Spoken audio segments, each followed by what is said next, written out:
కమిషన్లకే kick మద్యం గుట్టు విప్పుతున్న distillery యజమానులు. జగన్ సర్కారు తోపిడిపై సిఐడి కూపి మద్యం ఆర్డర్లు ఎలా వచ్చాయి, కమిషన్లు ఎవరెవరికి ఎంత చెల్లించాలి, తెలంగాణలో 1000 మద్యం, ఏపీలో 1600 ఎలా? అచ్చా, ఇక్కడ తెలంగాణలో 1000 ఉంటే ఏపీలో 1600 అయిందంట.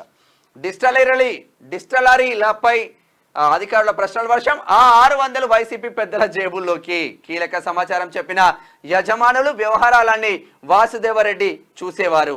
తెరపైకి నాటి సకల శాఖ మంత్రి పేరు. త్వరలో 1000 కోట్ల కుంభకోణం వెలుగులోకి. జగన్ సర్కారులో అదో అంతులేని ముడుపుల కిక్కు. డిస్టలరీలను ఆక్రమించారు, సొంత బ్రాండ్లను ప్రవేశపెట్టారు, ఆ మద్యాన్ని విక్రయించారు. అంటే మందు వాళ్ళదే, అమ్మేది వాళ్ళే, ఇతర బ్రాండ్లు విక్రయించాలంటే కమిషన్ కొట్టాల్సిందే. ఈ తతంగం సాగిన తీరుపై సిఐడి దృష్టి సారించింది. నేరుగా డిస్టలరీల యజమానులే పిలిచి ప్రశ్నిస్తుంది. బెవరేజెస్ కార్పొరేషన్ మాజీ ఎండి వాసుదేవరెడ్డి లీలలు పక్కాగా తెలుసుకుంటుంది.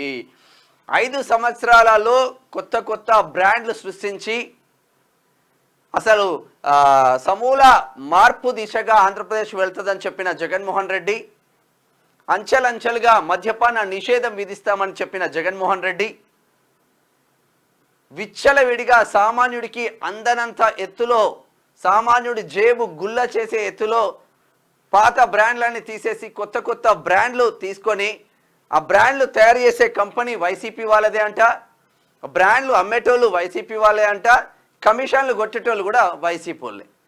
మొత్తం సర్వనాశనం చేసింది మద్యం పాలసీకి సంబంధించిందని ఇక్కడ ఆంధ్రజ్యోతి రాసుకొచ్చింది. అదైతే వాస్తవం అనిపిస్తుంది.